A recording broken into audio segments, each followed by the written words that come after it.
Assalomu alaykum fermer akalar hamda bizni kuzatuvchi traktorchilarimiz, texnika ishqibozlari. Bugun 82 balishli mos hamda 82 oddiy mos haqida qisqacha obzor qilib o'tamiz. Balishli mosdan boshlaydigan bo'lsak, hurmatli kuzatuvchilarimiz, balishli mostimiz 81 ot kuchiga ega bo'lgan traktorimiz. Oldi peredogini ham ko'rishingiz mumkin. Anchagina baquvvat hisoblanadi. Ya'ni og'ir ishlar uchun ajoyib texnika. Buni fermer akalarimiz ancha sinovdan o'tkazib bo'lgan. 82 dan keyin eng ko'p sotilgan traktorlardan biri 82 balishli mos hisoblanadi. Ya'ni traktor boringizga kelsangiz 2026-yil yangi partiyalar kelgan. Mana ko'rib turganingizda yana bitta qo'shimcha qilib o'taman. 82 da tuning traktorlari ham juda ko'p mashhur traktor boringizda. Ko'rgansiz YouTube kanallarimizda, Instagram kanallarimizda. Xo'p, 82 ta ot kuchiga ega, oldi tortadigan, 4 ta balon tortadigan og'ir ishlar uchun bemalol ishlatadigan texnika hisoblanadi. D243 motori bilan ikkalasi ham jihozlangan. Bir xil ot kuchiga, og'irligiga keladigan bo'lsak, ozgina balishli mos 100 kg, 150 kg og'irroq hisoblanadi. Sababi oldilari baquvvatroq chiqqan, balonlari ham kattaroq hisoblanadi.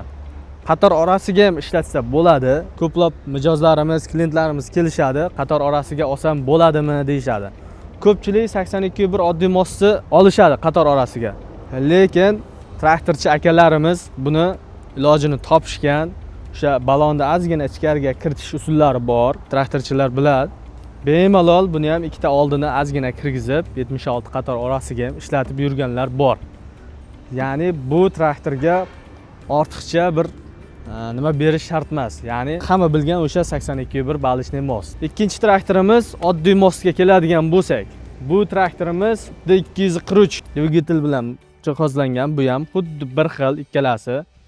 Oldi peredogida farq qiladi. Ya'ni asosan oldi peredogi. Baloni kichkinaroq bo'ladi. Qator orasiga asosan mo'ljallangan. Og'irroq ishlarga tavsiya bermaymiz. Chunki moslarda farqi bor. Ko'rib turganingizdek, buni mosda ozgina baquvvatroq, bunda ozgina yumshoqroq ishlangan. Ya'ni o'sha qator orasiga tushish uchun bemalol kirib, chiqarib, berdilka qilsa bo'ladi. 76 ga ham hammasiga tushirib bemalol ishlatsa bo'ladi. Bu ham o'sha D243 modeli bilan jihozlangan dvigateli. Bir xil texnik jihozlari, og'irligi, harakati bo'yicha bir xil sistemada ishlaydi. Faqat bu 100-150 kg og'irroq. Ya'ni o'sha oldini baquvvatligi hamda oldi balonni kattaligini evaziga. Xo'p, yana yangi anaqaga keladigan bo'lsak, ko'rib turganingizdek, yangi hozir 2026-yil yangi faralarda kelyapti. Buni ham bir o'zini ijobiy taraflari bor. Ya'ni bu qovun fara deyiladi. Jaydar tilda aytadigan bo'lsak, qovun faramiz ko'pchilikka manzur kelyapti, ma'qul kelyapti. Bu ham bir yangilik. 2026-yilda ozgina o'zgarishlar bo'lgan. O'sha aytib o'tganimizdek, o'sha faralarda ozgina o'zgarish bor qovun faralar bilan. Ichki jihatlarga keladigan bo'lsak, konditsioneri, radiosi bor. Ko'rib turganingizdek, fermerlarimiz uchun bemalol ko'rsatishingiz mumkin. Konditsioneri ham, radiosi ham bor texnika hisoblanadi. Xudo xolasa issiq kunlarda bug'doy sezondan keyin bemalol konditsionerni qo'shib maza qilib ishlatib yuradigan traktor hisoblanadi. Eng ko'p aytib o'tganimdek, 82 dan keyin 82 modellari sotilgan hisoblanadi.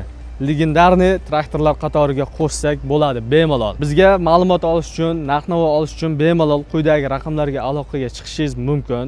Kommentariyada o'zingiz fikringizni bildirib o'ting. Hurmatli kuzatuvchilarimiz, sizlarning fikrlaringiz biz uchun muhim. Bizda qisqagina bo'lgan bir mehnatimizni albatta qadrlab, bitta like bosib, obuna bo'lib qo'yish esingizdan chiqmasin.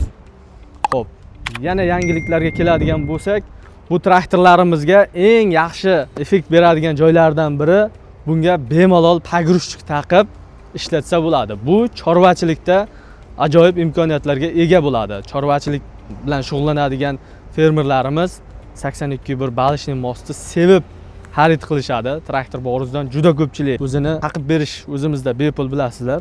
Pogrushchigi bilan xarid qilgan mijozlarimiz ko'p. Bemalol xarid qilishingiz mumkin. O'shaning uchun ham bu legendarniy traktorlar qatorida hisoblanadi. Endi balonlariga keladigan bo'lsak, hurmatli mijozlarimiz, Belchina bo'ladi. 15/5 orqaniki balishli mosda. Bunda ham 15/5 orqa bir xil, ikkita oddiy mos hamda balishli mosda orqa balonlari bir xil. Qator orasiga yaxshi tushadi. O'sha aytib o'tganimizdek, oldi balonda farq qiladi. Balishli mozimizda ozgina kattaroq hisoblanadi. Belshina bu ham bunisi kichkinaroq. Sababi o'sha aytib o'tganimizdek, qator orasi uchun bu ko'proq xarid qilish imkoniyatiga ega buni. Oddiylik jihatdan qarab kuzatadigan bo'lsak ham traktorchilarimiz biladi.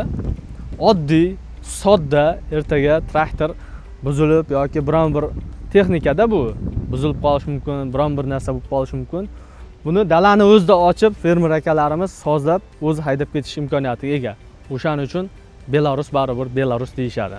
Orqa naviskaga keladigan bo'lsak, orqa naviskamiz 3 tonnagacha, 3 tonna, 3 tonna 200 gacha bemalol yukni ko'tarish qobiliyatiga ega. Ya'ni bu traktorda selka, plug, kultivator hamma ishlarni qilsangiz bo'ladi. 82.1 balishli mos. Oddiy mosga ham xuddi shunaqa qator orasida ishlov jarayoni uchun bu ham bir xil rejimda ishlaydi. 3 tonnagacha yukni ko'taradi. Selka deysizmi, kultivator deysizmi, hamma texnikalarni, agregatlarni bemalol ishlatish qobiliyatiga ega bu traktorlarimiz. Yana yangiliklarga keladigan bo'lsak, ko'rib o'tganingizdek, o'sha aytib o'tdik, faralarda bularda ham yangilik bor. Oddiy mosda 2026 yaqinda kirib kelgan model bu. O'shaning uchun balishli mosdan sal keyinroq kirib kelgan. Orqa faralarda ham qovun fara o'sha yangiliklar bilan jihozlangan. Bemalol ko'rib e'tibor qilishingiz mumkin. Bu ham xuddi shunaqa 3 tonna yukni ko'tara oladi. Bunda ham bemalol qator orasida ishlash uchun bemalol ishlatsa bo'ladi. Plug ishlata oladi bemalol, selka ishlata oladi, kultivator ishlata oladi. Hammasini ishlov jarayoniga ishlatsa bo'ladi. Bularga asosan oldiga endi ozgina tosh qo'yib olish kerak. O'shanda traktor moshni ishlaydi. Uni traktorchilarimiz yaxshi bilishadi. Bizda bilasiz, toshni ham zavodskiy qo'yib berish imkoniyatiga egamiz. Bemalol kommentariyaga yozsangiz, tosh haqida ham ma'lumot berib o'tib ketamiz. Servis xizmatimiz bor. Bemalol toshlarni qizilmi, qorami rangga bo'yab, zavodskiy qilib bemalol chiqarib bera olamiz. Endi eng qiziq joyiga keladigan bo'lsak, Belarus traktorlarimizning narx-navosi eng qiziq joyi, oshda eng shirin joyi degandayin. Balishli mos hozirgi kundagi narxi 355 million so'm. Oddiy mosimiz 340 million so'm. Qadrdon kuzatuvchilarimiz, albatta bu narx shu narxligicha qolmaydi. Siz salonimizga keling, albatta kommentariyada yozsangiz, biz kelishtirib beramiz. Xudo xolasa, bemalol aloqaga chiqishingiz mumkin. Telefonlashaylik, showroomimizga keling, ko'ring, tanlang, tanlash imkoniyati bor bizda, traktor bor bizda, doim kamida 3 ta 4 ta tanlov bo'ladi. Haydab ko'rish, test drive qilish imkoniyatiga egasiz. Narxini ham kelasiz, gaplashamiz, savdolashamiz, xudo xolasa kelishtirib, chiroyli qilib, narxlarda chiroyli qilib chiqarib beramiz. Lizing asosida ham olsangiz bo'ladi. Xo'p, boshlang'ich 25% to'lab, qolganini 1 yildan 3 yilgacha 6 oyda bir to'lov asosida bemalol chiqarib beramiz. Bemalol aloqaga chiqishingiz mumkin. Hamma ma'lumotlarni to'liqroq beramiz. Kommentariyada o'zingiz fikringizni bildirib keting. Traktor Borus sifat va sinovdan o'tgan texnikalarni sizga taqdim etishda davom etadi.